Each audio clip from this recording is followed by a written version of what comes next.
ગુજરાતમાં દુર્ઘટના થાય પછી તંત્ર જાગે છે અને દુર્ઘટના થાય તે પહેલા ઇન્સ્પેક્શનના નામે ફક્ત કાગળ ઉપર સહી થાય છે એવો સવાલ ફરી એકવાર બનાસકાંઠાએ ઊભો કર્યો છે. દાંતીવાડા ડેમમાં મોટું ગાબડું પડતા 1000 ક્યુસેક પાણી બનાસ નદીમાં છોડવાની ફરજ પડી છે. કરોડો લીટર પાણીનો વેડફાટ, નીચેના વિસ્તારોમાં પૂર જેવી ભીતિ અને સ્થાનિકોના જીવ તાળવે ચોંટી ગયા છે. જો સ્થિતિ નિયંત્રણમાં ન રહે તો શું ફરીવાર પૂર જેવી સ્થિતિ ઊભી થશે? અને સૌથી મોટો પ્રશ્ન, આ હાલત સુધી બાબત પહોંચી કેવી રીતે? આવો વિગતે વાત કરીએ સમગ્ર મામલા વિશે આ અહેવાલમાં.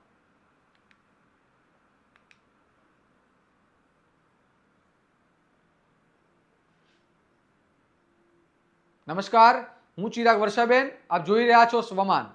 બનાસકાંઠાના દાંતીવાડા ડેમમાં પડેલા ગાબડાને કારણે તંત્રને તાત્કાલિક 1000 ક્યુસેક પાણી છોડવું પડ્યું છે. દર વર્ષે ડેમોની સુરક્ષા અને મેન્ટેનન્સ માટે ઇન્સ્પેક્શન થાય છે, બજેટ ફળવાય છે, ફાઇલો પસાર થાય છે, તો પછી ડેમની હાલત આટલી ગંભીર બનતા પહેલા કોઈને ખબર ન પડી? શું ઇન્સ્પેક્શન માત્ર ઔપચારિકતા છે? જો સમયસર ખામી શોધાઈ હોત તો શું આજે આ પરિસ્થિતિ ઊભી થાત? આ માત્ર બેદરકારી નથી, આ પાણીના અમૃતનો વેડફાટ છે, સ્થાનિકોની સુરક્ષાને જોખમમાં મૂકવાનો પ્રશ્ન છે અને સરકારી તિજોરી પર ડબલ ભાર છે. પહેલા ઇન્સ્પેક્શનના નામે ખર્ચ અને પછી સમારકામના નામે ફરી ખર્ચ. હવે સવાલ છે, જો તંત્ર તરફ જાય છે, શું જવાબદાર અધિકારીઓ સામે કાર્યવાહી થશે? શું પાણી પુરવઠા વિભાગ આ ઘટનાની ઉચ્ચ સ્તરીય તપાસ કરશે? કારણ કે વાત ફક્ત ડેમની દિવાલમાં પડેલા ગાબડાની નથી, વાત છે સિસ્ટમમાં પડેલા ગાબડાની. જો આવું જ ચાલતું રહેશે તો આવનારા સમયમાં મોટા પ્રોજેક્ટો કેટલા સુરક્ષિત છે? સ્થાનિકોમાં ભયનો માહોલ છે, કારણ કે ભૂતકાળમાં બનાસ નદીના પ્રવાહે પૂર જેવી સ્થિતિ સર્જી હતી. શું ફરી તે જ ઇતિહાસ દોહરાશે?